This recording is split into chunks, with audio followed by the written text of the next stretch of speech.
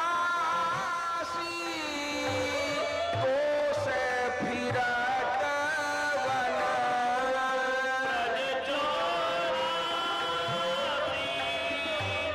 कोस फिरत वन ब्रज सरसाय रहो ब्रज सरसाय रहो ब्रज सरसाय रहो ब्रज सरसाय रहो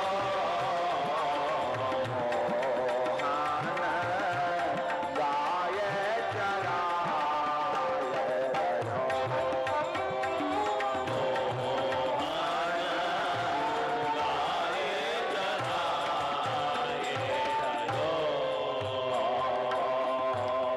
ग्वालन संग करत अट खेली ग्वालन संग करत अट खेली कबहूँ मार्ग में ठेला ठेली कबहूँ मार्ग में ठेला ठेली करत विनोद बैन अलबेली करत विनोद बैन अलबेली चली जात ग्वालन की रेली चली जात ग्वालन की रेली पट फहराय रयो पट फहराय रयो पट फहराय रयो पट फहराय रयो मोहन गाय चराय रयो मोहन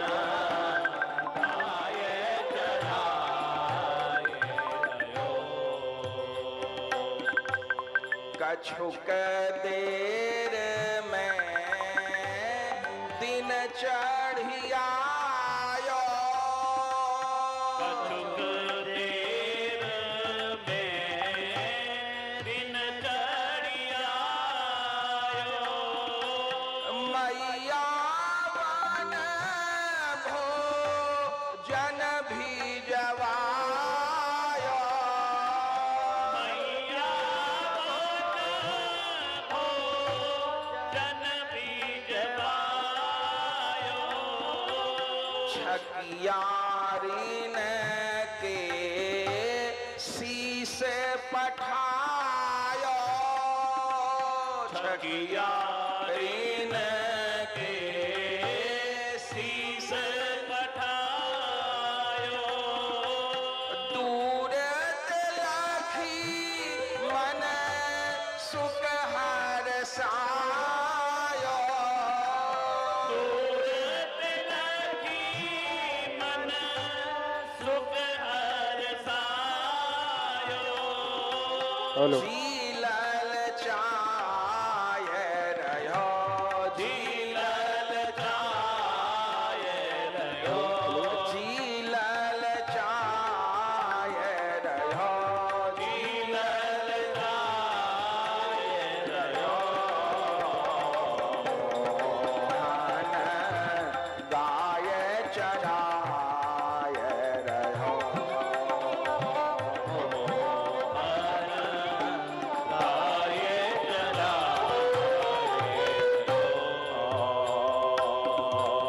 को पात के दोना बनावत को पात के दोना बनावत ग्वालन संग हरि भोग लगावत ग्वालन संग हरि भोग लगावत हसी हसी हरि जो खात खवावत हसी हसी हरि जो खात खवावत ले अचार अंगूरिन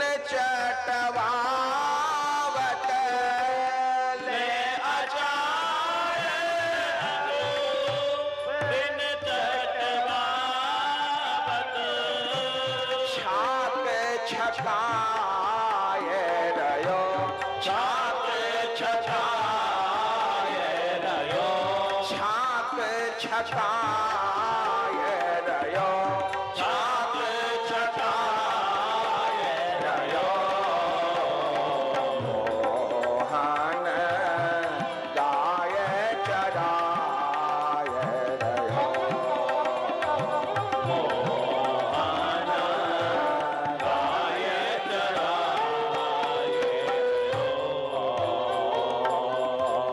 संध्या समय हरि बेनु बजाई संध्या समय हरि वेणु बजाई ऊंचे चढ़ी सब गाय बुलाई ऊंचे चढ़ी सब गाय बुलाई ग्वाल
चारण लीला सुखकारी।